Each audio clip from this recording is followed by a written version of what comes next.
The highest order dysfunction on Lencioni's pyramid is inattention to results, and this usually is represented by ego and status starting to get in the way of team effectiveness, which is a shame, because if you imagine a team has developed and gone through the 4 previous layers of the pyramid, they've established trust, they've got psychological safety, and therefore there's an open and inclusive approach to addressing conflict and establishing commitment and buy-in towards decisions. They have an open means of holding each other to account, and then therefore they're being quite effective and probably successful. But the problem that can start to creep in with team members at this point is that they no longer feel that doing the job is enough or being part of the team is enough, because basically you could say that the established culture and protocols and processes, and obviously there would in this case be good quality leadership, it's taken care of itself, and we're humans. We start to get distracted, we start to think of other things, and goals can therefore start to drift. So inattention to results can be represented through individuals taking their eyes off the common goals of the team and starting to think about their own personal goals. The team's performing so well, therefore they are sharing in the reflected glory and reward of successful team performance, and things start to happen. Dissent starts to be unconstructive, and the language that you see people using in an effective team starts to change. It goes from the collective term of reference for the team of we and us and the team to you make an other out of your fellow teammates. So it's you and I and me, and this personal reference is a symptom of the problem, but it also actually reinforces the problem as well, because once you start to separate your identity of yourself from the group, it can seep into your behaviors, and you'll see that start to trickle down into your approach to accountability, commitment, conflict, and trust. So there has to be enough of a team culture that creates an environment where people can say what they think, and one that brings people back into line in a way that is supportive. So a laser-like focus on objectives and outcomes is required, according to Lencioni, or people just feel a bit like it's a holiday camp. So there is that productivity focus embedded within this research. A famous quote from the Manchester United manager Alex Ferguson, when he was in charge of Manchester United, was that when a player becomes bigger than the team, it's time for them to go. And he was referring to David Beckham at the time when he played for Man United, because David Beckham was such a superstar and was a big influence. He had a lot of power as a result of his status, and Alex Ferguson let him go because he felt that that was actually disruptive to the team. And there is a relationship here with Lencioni's 5 dysfunctions, in that basically they could be translated as to high functionality if you look at them from the opposite side. And that was Lencioni's intention, was to say that teams always ultimately dysfunction in some way, but some dysfunction better than others, if you like. But there's a mirror image here between that situation with Man United and David Beckham being too big for the team, and members of teams starting no longer to have their attention on the results of the team, but it's by the very virtue of the success of the team that they have been elevated to being able to think like that. David Beckham was a product of the Man United football team's success. So how do we keep team members and teams as a whole focused on results? Well, there needs to be a public declaration of results. So this again returns to transparency. Sometimes the idea of effort can be misconstrued. Now, we will talk about effort in the lecture on learning, but saying we will do our best is a bit like the quote from lecture 1 with Yoda in Star Wars. Saying we will do our best is actually preparing an insurance policy for failure. We need to be very clear about what we intend to do and have a means of measuring how we actually perform in the end. We run into another field of contradictions with measurement, because quite often the thing we identify as being measurable is not always a direct measure of the thing we're trying to do. So proxy measures get put in place, and they are the most measurable things, but they're not necessarily the most reflective of performance. And that's true across the board, from sport to music to business to education. Sometimes the relationship between transparency of focus on objectives and the means by which we measure our ability to achieve those objectives can be disruptive rather than constructive. So we do have to take a pinch of salt with that sometimes in order to be fair to the validity and the value of measuring results. And that relates to this idea of we don't get rewarded for effort in high intensity, high demand environments.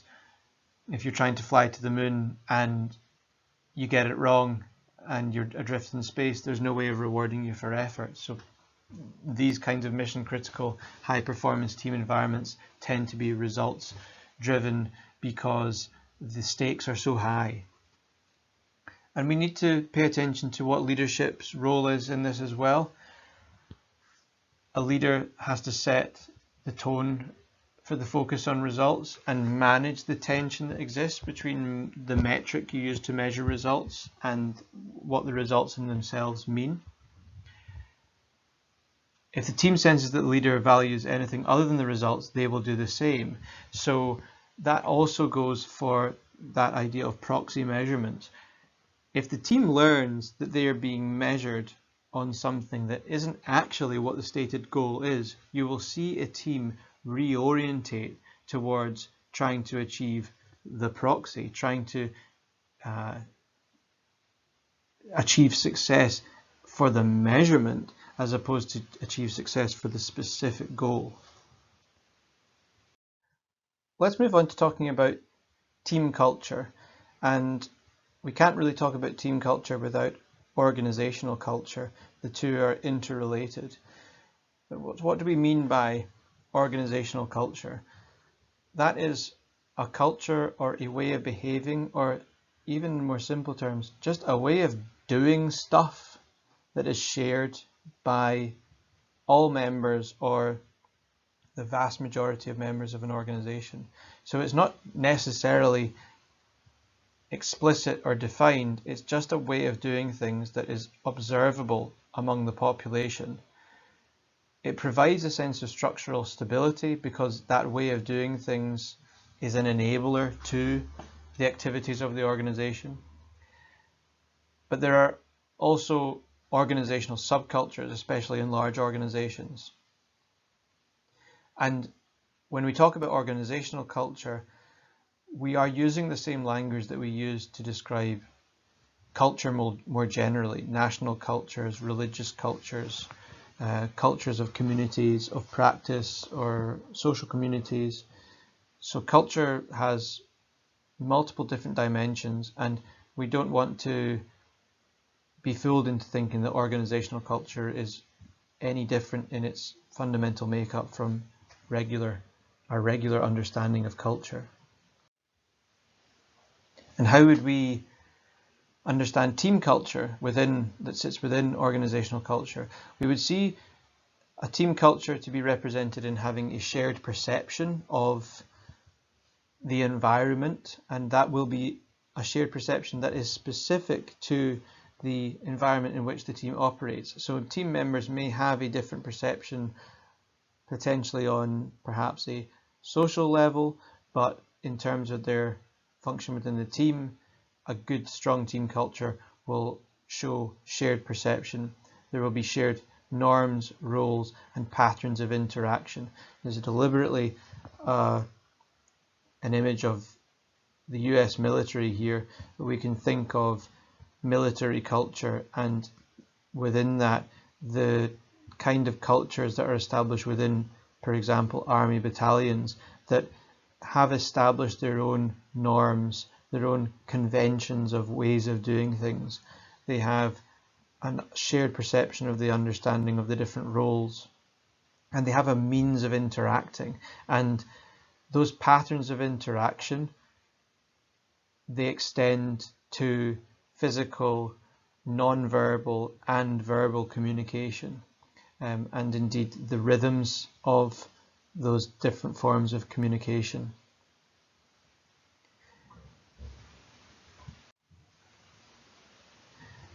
And that culture is going to be something that evolves.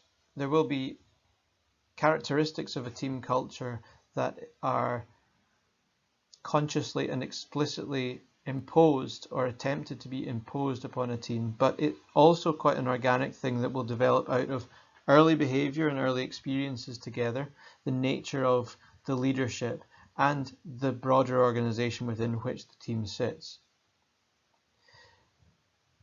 A team culture will have impacts on key issues like the nature of support and enabling and helping behaviors that the team expresses, and its attitude towards training, for example. So team culture will influence the way in which people are predisposed towards new entrants to the team and how training is done, and that training behavior also relates to the learning attitude of the team. Again, I've mentioned that we will cover that in a later lecture. Now you should see from the different photos I'm using in the background of the slides just how much information we can draw from the way in which teams present themselves. So you compare the image you see here, this is actually from a sitcom on the BBC, but this is meant to be a digital creative agency in London, your sort of classic Shoreditch, Silicon Roundabout creative business. And you compare the way in which they dress, the way in which they look, even the expressions on their faces, to the previous slide with the military uniform, marching in order, the serious expressions on their faces. Of course, that's a reflection of the kind of work they do. But even these outward expressions of the team culture can be quite telling. But we also know that team culture can be a predictor of success. So certain elements that are obvious to us in terms of the way the team behaves, such as the way in which it supports collaboration, the way in which it encourages involvement and participation and communication, are actually signifiers of team effectiveness. The interesting thing is that despite the outward impressions we have between the two slides we've just seen, this one and the military, these highly effective digital creative agencies and the military share a lot of these examples of effectiveness and share these signals of team success.